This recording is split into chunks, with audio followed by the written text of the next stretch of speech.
My name is Ben, and let me tell you, things have gotten pretty wild in my life recently. I'm 34, just an average warehouse manager living in Columbus. My life wasn't anything special, but it was steady. I had a solid job, a nice house, and was married to Kathy. We'd been together for 5 years and married for 3, and I thought things were going pretty well. Sure, we weren't the over-the-top, lovey-dovey couple you see on TV, but we made it work. Bills got paid, we had our date nights, and the occasional argument was just part of the normal marriage stuff. At least, that's what I thought. Then about 6 months ago, Kathy decided to dive into a big fitness journey. It came out of nowhere, but I was all for it. She joined this fancy gym downtown that looked more like a spa than a workout place, got herself a personal trainer named Roger, and started obsessing over meal prepping, macros, and detox plans. I didn't mind at first. In fact, I encouraged it. Everyone deserves to feel good about themselves, right? Plus, I figured it was just a phase, like her brief obsession with knitting, or that time she got into tarot cards. At first, I even helped out. I took on more of the chores, doing dishes, laundry, running errands, so she'd have more time to focus on her workouts. I thought it was a nice way to show her I cared. But as time went on, things started to change, and not for the better. The more weight Kathy lost, the bigger her ego became. She was obsessed with her reflection, spending hours in front of the mirror adjusting her gym outfits or taking the perfect progress photos for Instagram. It wasn't just about her anymore. It was about having an audience. I remember one Friday night, I suggested we watch a movie together. I thought we could relax like we used to, but she scoffed at me, saying, "Ben, I don't have time to sit around. I have goals to crush." Goals? What goals? We weren't talking about running a marathon or climbing a mountain. She was just lifting weights and drinking green sludge. But whatever, I shrugged it off. Maybe I was the unreasonable one. But then came the morning everything changed. It started like any other. Me half asleep, sipping my coffee before work, and Kathy downing her usual kale and spinach smoothie. She was in her workout gear, scrolling through her phone like her life depended on it. Out of nowhere, she said, "I deserve more in life." I looked up, still groggy, and muttered, "Huh? More of what?" She put her smoothie down and stared at me with a serious look. "This marriage is holding me back, Ben. I'm filing for divorce." At first, I thought she was joking and even laughed, thinking she was messing with me. But when I saw the look on her face, stone cold, no hint of a smile, I realized she wasn't. "I've outgrown this," she said, like I was some outdated piece of furniture she was ready to throw away. "You wouldn't understand." I sat there, completely blindsided. The woman I'd spent years of my life with just dropped this bomb on me like it was nothing. I tried to process her words, but all I could feel was a mix of shock and anger bubbling up inside me.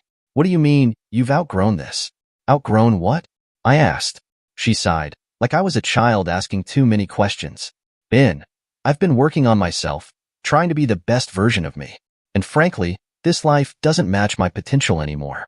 I want more than this house, this routine, this you." Her words hit me hard. She didn't even try to soften them. In her eyes, I was part of the problem. The life we'd built together wasn't good enough for her anymore. Without another word, she grabbed her gym bag and walked out the door, leaving me there, stunned, without even a goodbye. I sat there, staring at the half-finished glass of green sludge she'd left behind, trying to make sense of what had just happened. That day at work felt like a blur. I went through the motions, but my mind was stuck on Kathy. Was this real? Was she really leaving me? We'd had our disagreements before, sure, but divorce? It felt so sudden, so deliberate. The way she said it, like she'd rehearsed this speech for weeks, made it clear she'd already made up her mind. Over the next few days, the cracks in our marriage became impossible to ignore. She barely spoke to me unless it was about dividing up the house or setting up mediation. She started staying out late, claiming she was at the gym or hanging out with friends. Her phone was always in her hand, and her Instagram was flooded with selfies and posts like "New chapter, who this?" and "Living my best life." Every post felt like a slap in the face, a reminder that she'd already mentally moved on, even though the divorce papers hadn't been signed yet. One night, while strolling through my own social media, I noticed she deleted every picture of us. Wedding photos, anniversary posts, gone. It was like she'd scrubbed me out of her life completely. Meanwhile, her new posts were getting tons of likes and comments, with people praising her. "You're glowing. Such an inspiration." It made me sick. None of these people knew the real Kathy or what she was putting me through. Another night, while I was getting ready for work, I overheard her talking on the phone in the kitchen. She was using that fake, sugary voice she'd put on when she wanted something. Yeah, I just feel so free now, she said. I'm finally doing what makes me happy. She paused, then giggled. He doesn't even get it. He's stuck in the past. That's when it hit me. Kathy wasn't just leaving me. She was reinventing herself, and I was the anchor she was cutting loose. But here's the thing. I'm not the type of guy to just roll over and let someone walk all over me. She thought she could steamroll me and walk away with everything, but she was in for a rude awakening. This was just the beginning. If Kathy wanted a fight, she was going to get one. But wait, it gets worse. One afternoon, I'm having lunch at a cafe near work, minding my own business and scrolling through my phone when I overhear two guys at the next table. They're talking about some fitness babe they found online. I didn't think much of it until one of them said her name, Kathy. My stomach sank. They were laughing, talking about how she had some premium content she was promoting. At first I thought, no way, not Kathy. But then one of them pulled up her Instagram on his phone. It was her, my Kathy. They went on about how she'd started teasing an OnlyFans account, posting links in her bio with captions like for the real workouts. My blood was boiling. This wasn't just some fitness phase. She was using her newfound freedom to turn herself into a full-blown thirst trap for money. When I got home, I confronted her. She was sitting on the couch, scrolling through her phone like nothing was wrong. Kathy, I said, trying to keep my cool. What the hell is this OnlyFans thing I'm hearing about? She looked up, completely unfazed. It's my body, Ben. My choice. And it's none of your business anymore. I couldn't believe her nerve. None of my business? We're still married. And you're out here selling yourself online while I'm trying to hold our lives together. She rolled her eyes, like I was some outdated fossil who just didn't get it. It's not selling myself. It's content creation. Plenty of people do it. Besides, it's not like you're paying my bills anymore. That's when it hit me. Kathy didn't just want a divorce. She wanted a whole new life. One where she was the star, the main character, and I was just some extra she had written off. She wasn't the least bit embarrassed or apologetic. If anything, she was proud, like she had finally found her true calling as some kind of online spectacle. Over the next few weeks, her behavior escalated. She started dressing like she was auditioning for a reality show. Tight dresses, sky-high heels, and makeup piled on like frosting. Every time she walked out the door, she looked like she was heading to a red carpet event, not the grocery store. And the captions? They got worse. Living my truth, no more holding back, and the one that really made me want to throw my phone. She's not a wife anymore. She's a force of nature. The audacity. While Kathy was out playing celebrity, I was left picking up the pieces, lawyers, paperwork, and all the mess she had left behind. But Kathy wasn't as untouchable as she thought. My lawyer, Steve, a true legend, had been doing some digging. Turns out, she'd been seeing a gold digger, someone with a gym membership. I think you can guess who I'm talking about. Stay tuned, folks. Things are about to get messy. Now, let's talk about the guy behind all this chaos, Roger, her personal trainer. Real original, right? The second I heard his name, I knew this wasn't just some innocent trainer-client relationship. Roger was the type of guy you'd expect to see on a reality dating show. Shredded, spray-tanned, and as deep as a puddle. He had all the charm, muscles, and smirks like he'd just walked out of a bad rom-com. Kathy wasn't subtle about their connection, either. One day, she strutted in after her workout, practically glowing. Roger says I'm the strongest I've ever been, she bragged, not even looking at me. Yeah, Kathy, I'm sure Roger also told you he's never trained anyone like you before. Because that's his script. A few weeks later, she stopped pretending it was just about workouts. She started casually dropping his name in conversations. Roger's taking me to this new vegan restaurant. Or Roger said this protein powder is life-changing. Meanwhile, I'm standing there thinking, do I look like I care? But Kathy wasn't just name-dropping. She was flaunting him like he was her prize. Word spread quickly. Friends started texting me, reporting sightings of Kathy and Roger all over town, holding hands, laughing, and acting like the Instagram couple of the year. Kathy didn't even try to hide it. One night, she came home and, bold as ever, said, "Just so you know, Roger and I are dating now. I think it's time you accept that." Oh, I accepted it all right. I accepted that my wife had become a full-blown caricature of entitlement. She'd mentally checked out of our marriage long ago. So what did it matter to her if she added a public affair to her resume? The more I learned about Roger, the angrier I got. He wasn't just your typical gym bro. This guy had a history. My lawyer, Steve, who truly deserves a damn medal at this point, did some digging. Turns out, Roger had done this before, not once, but twice. He had a pattern. Find a married woman, shower her with compliments and validation, encourage her to leave her husband, and then, once the dust settled and the money stopped rolling in, he'd vanish like Houdini. Roger wasn't after love. He was running a hustle. He built these women up, made them feel invincible, and rode their wave until it wasn't convenient anymore. And Kathy? She was the perfect mark. She craved attention and validation like a fish craves water. Roger had her completely wrapped around his finger, and she couldn't even see it. The worst part? How smug he was about it. I heard from mutual acquaintances that Roger was already talking about their big plans. Apparently, he told someone. Once the divorce is finalized, Kathy and I are going to build an empire. An empire? Dude, you're a trainer, not a tech mogul. But sure, dream big. Roger wasn't just after Kathy's money. He was counting on mine too. Kathy was demanding half of my savings, spousal support, and even trying to take the house. She thought she could stroll into court, play the victim, and walk away with a golden ticket for her and Roger's new life. What she didn't know was that my lawyer had all the receipts, and I wasn't about to let her get away with it. Let me paint you a picture of Kathy and Roger as a couple. Picture a guy who owns nothing but tank tops, standing next to a woman suddenly convinced she's a Kardashian. They flooded social media with photos, posing in front of fancy cars that weren't theirs and tagging themselves at expensive restaurants, probably paid for by Kathy. They were trying so hard to scream, "Look at us, we're winning." But to anyone with half a brain, it was clear they were overcompensating. Their relationship wasn't without its cracks, though. Roger's over-the-top personality started clashing with Kathy's growing diva complex. One night, I overheard Kathy on the phone in the kitchen, arguing with someone. "I don't care what your exes said about you, Roger. You're with me now, and I deserve better than your baggage." I didn't catch the rest, but it was enough to tell me their little fantasy wasn't as perfect as they wanted everyone to think. As much as it infuriated me, there was something oddly satisfying about watching Kathy throw everything into Roger.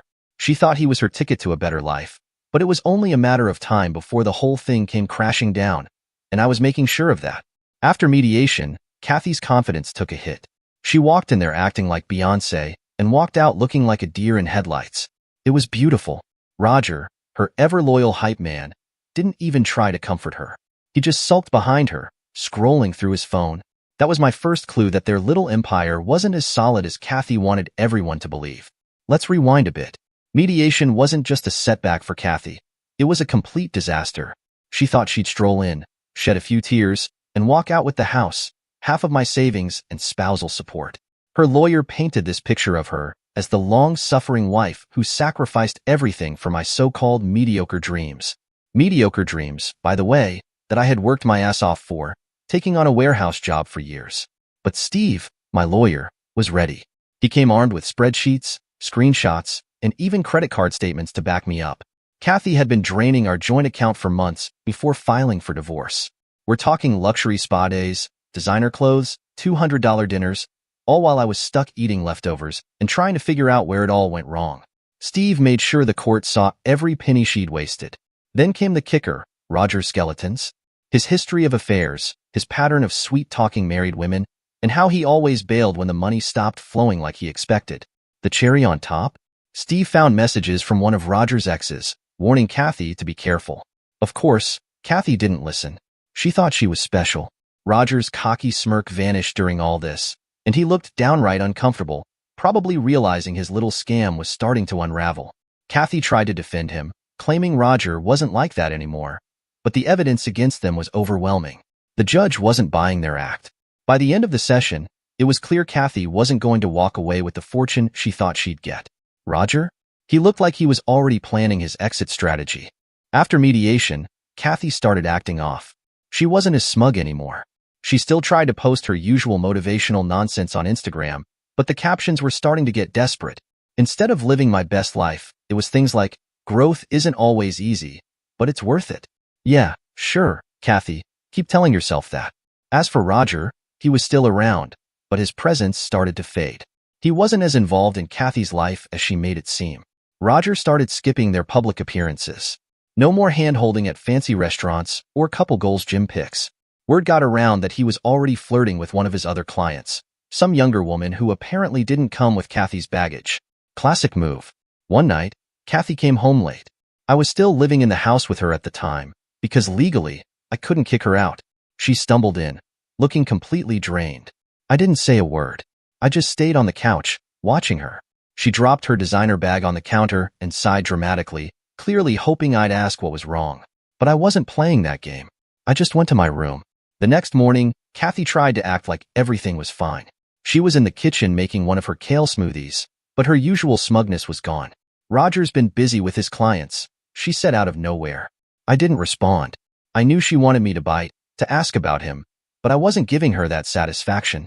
A week later, the real drama began. I got a call from Steve. Apparently, Kathy had filed some last-minute paperwork, trying to claim more assets. She wanted emotional compensation for the stress I'd caused her during the marriage. Yes, you read that right. Kathy thought she could get more money by blaming me for her midlife crisis. The audacity. Steve, being the legend that he is, had already prepared for this nonsense. He filed a countersuit, showing how Kathy had drained our accounts and emotionally manipulated the situation for her own benefit. He even included her Instagram posts as evidence. The captions alone were gold, proof that she wasn't some stressed-out victim, but a self-absorbed diva living her best life at my expense. Around this time, Roger completely disappeared from the scene. He stopped showing up for their gym sessions, stopped answering her calls, and even blocked her on Instagram. Yes, he blocked Kathy. She was losing it, pacing around the house, calling him over and over. "Roger, call me back. We need to talk." She sounded desperate, and honestly, it was satisfying to witness. Eventually, one of her friends spilled the truth. Roger had moved on to another client. Someone younger, flashier, and most importantly, not tangled up in a messy divorce. Kathy was devastated. She tried to play it cool, posting cryptic quotes like, "Sometimes people aren't who they seem," and "You can't build an empire with someone who's playing games," but everyone saw through it. Her perfect man had bailed the second things got tough. This was when Kathy's entitlement really began to crack. She stopped going to the gym, swapped her glamorous outfits for sweats and messy buns, and even stopped posting on Instagram for a while. It was shocking. Like her entire identity had been tied to Roger and the fantasy of their new life. Without him, she had no idea who she was. One evening, she tried to talk to me. "Ben," she said, standing in the doorway of the living room, "I think we need to reevaluate everything. This divorce, it's been hard on both of us." I just stared at her, waiting for the punchline. "What are you getting at, Kathy?" I asked. She sighed dramatically, trying to play the victim. "I just think maybe we rushed into all of this. I mean, we had good times, didn't we?" I almost laughed. "Kathy, you filed for divorce. You told me I was holding you back, remember? Now that Roger's gone, you're having second thoughts? Unbelievable." She tried to play the sympathy card, talking about how lonely she was and how much she'd sacrificed for the marriage. But I wasn't buying it. "Kathy," I said, cutting her off, "you made your bed. Now lie in it."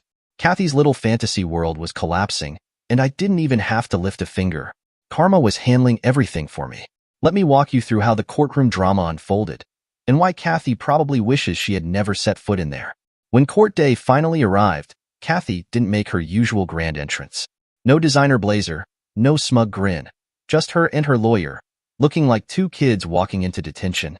She must have known it wasn't going to go her way. The whole vibe was off, and honestly, I was enjoying every moment of it. On the other side, there I was with Steve, my lawyer, who came prepared with a binder so thick it could have doubled as a doorstop. By this point, I wasn't nervous. I had nothing left to lose. Kathy had already thrown every punch she had, and I was still standing. Today was all about making sure I didn't just survive this. I was going to win. Kathy's lawyer started by presenting her claim for emotional compensation. He painted Kathy as this long-suffering wife who'd been emotionally drained by my lack of support for her personal growth. Apparently, my refusal to support her fitness journey, which was really just her affair with Roger, was somehow considered neglect. Steve let Kathy's lawyer talk for a while, allowing him to dig his own hole. Then it was our turn. Steve methodically dismantled their case. He presented evidence showing that not only had I supported Kathy, but I had gone above and beyond during her so-called fitness journey. He showed proof that I'd taken over household chores, adjusted my work schedule, and even encouraged her to pursue her goals. Steve read aloud text messages where I offered to make her healthy meals, supported her gym sessions, and suggested we attend couples fitness classes to strengthen our bond. Then Steve dropped the bombshell. Kathy's emotional compensation claim wasn't just baseless. It was a blatant attempt to cover up her own emotional neglect. Steve presented emails and texts where Kathy openly mocked me to her friends, calling me boring and dead weight. He even had screenshots of her bragging about Roger, referring to me as her backup plan. But the real blow came when Steve tackled the financial side of Kathy's claim. He presented our bank statements, showing how Kathy had siphoned thousands of dollars from our joint account to fuel her luxury lifestyle. Kathy's lawyer tried to argue back, but Steve wasn't finished. He unveiled the ultimate piece of evidence, a journal entry from Kathy that Steve had subpoenaed. In it, Kathy had outlined her plan to leave me, drain as much as she could from the marriage, and use the settlement money to start fresh with Roger. The judge's face when he read that was pure disbelief. The courtroom fell silent as the judge flipped through the paperwork, his stern expression growing more intense with each page. Kathy sat beside her lawyer, visibly tense, her polished nails nervously tapping on the table. Her confidence, which she'd flaunted so boldly during mediation, had completely evaporated. On the other side, I sat with Steve, feeling a mix of anticipation and satisfaction. This was it. The moment everything Kathy had worked so hard to spin into her narrative would fall apart. The judge addressed Kathy's emotional compensation claim first. "Mrs. Patterson," he began, his voice calm but firm, "your request for emotional compensation lacks any substantive evidence." He paused, letting the words sink in before continuing. "While emotional distress is a valid consideration in some cases, this court requires clear and demonstrable proof. Your claims are based on subjective feelings, not facts." Then he turned his attention to Steve's counterarguments. He recounted the text messages, bank statements, and Instagram posts that painted a starkly different picture from the one Kathy and her lawyer had tried to present.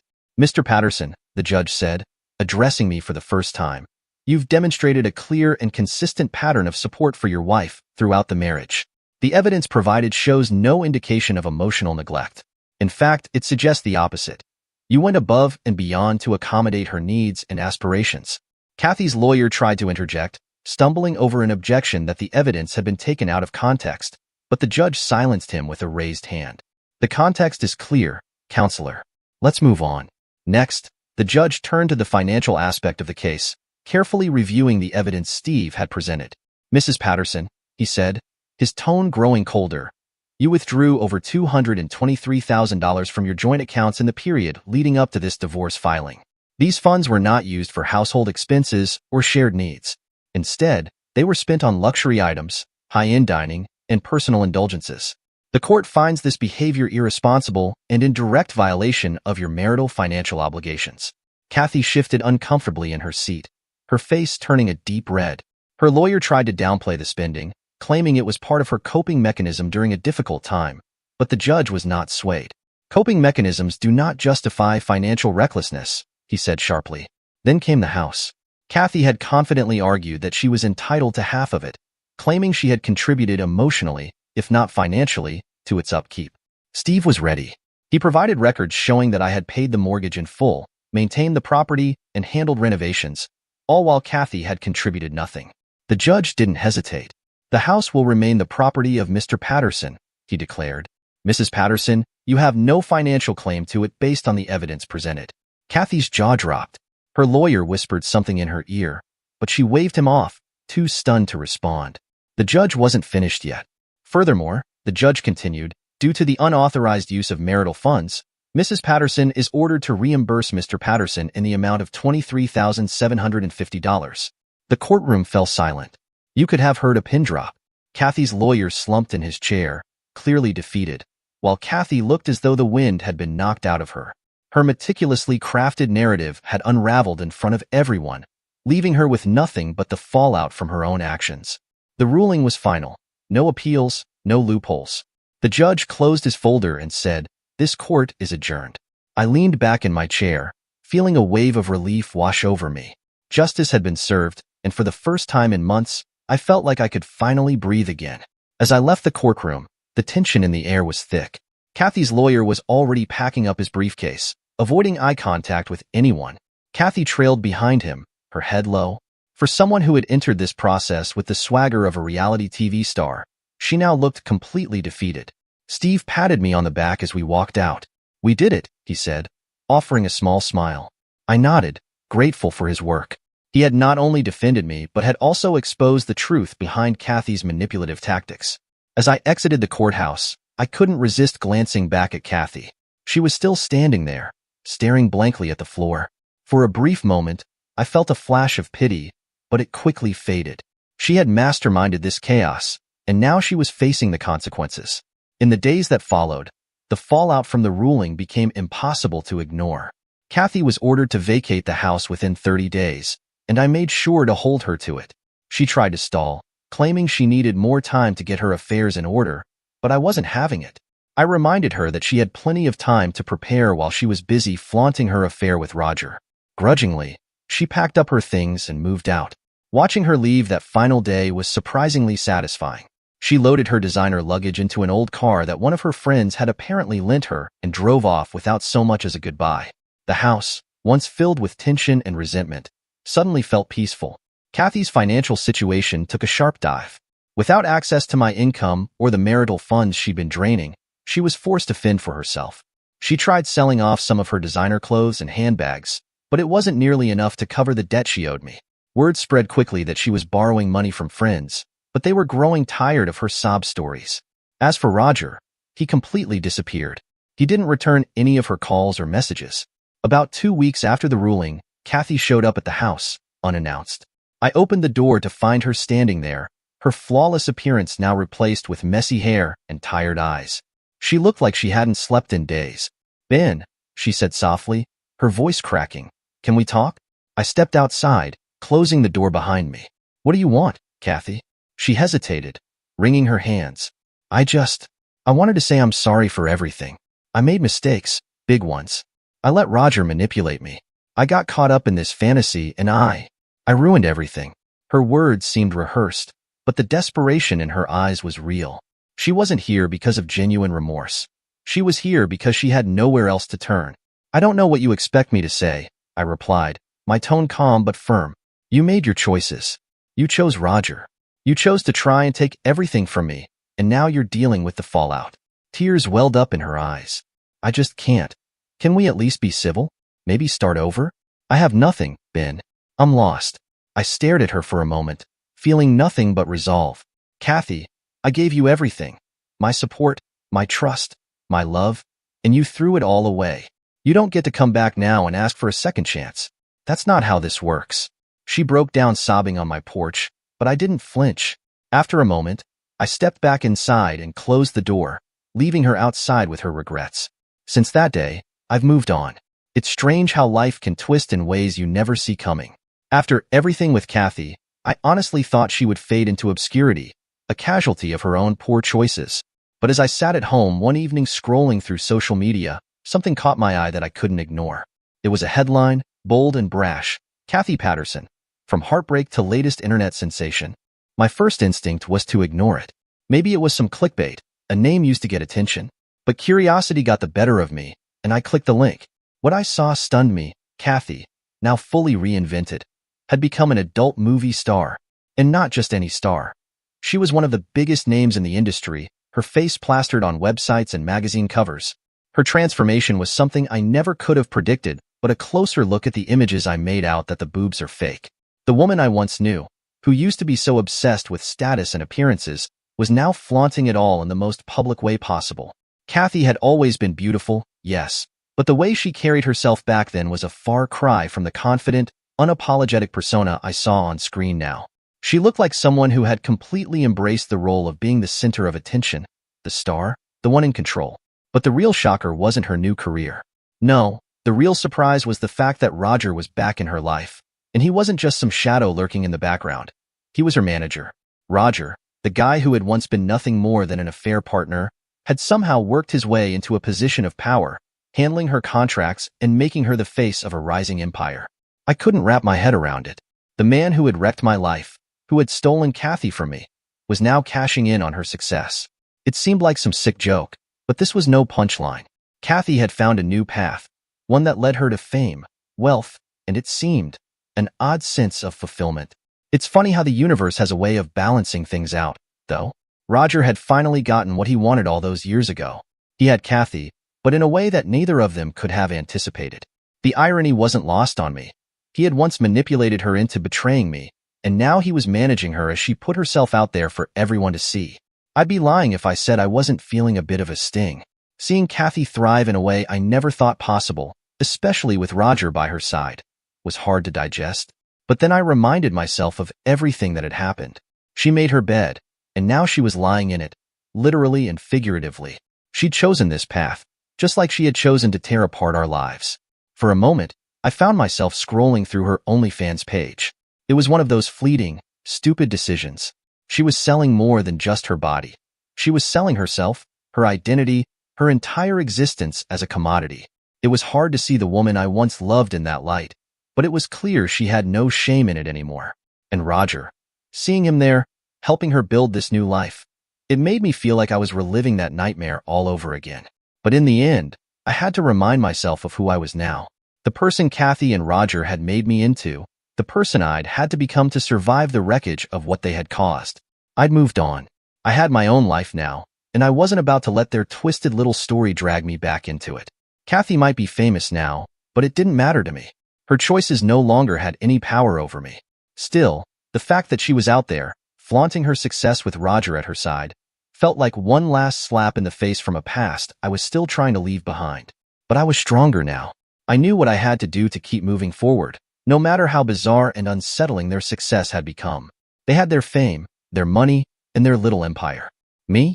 I had my peace of mind, and that was worth more than any fame or fortune they could ever have. Dear listeners, please share your thoughts in the comments section below, and don't forget to like, share, and subscribe.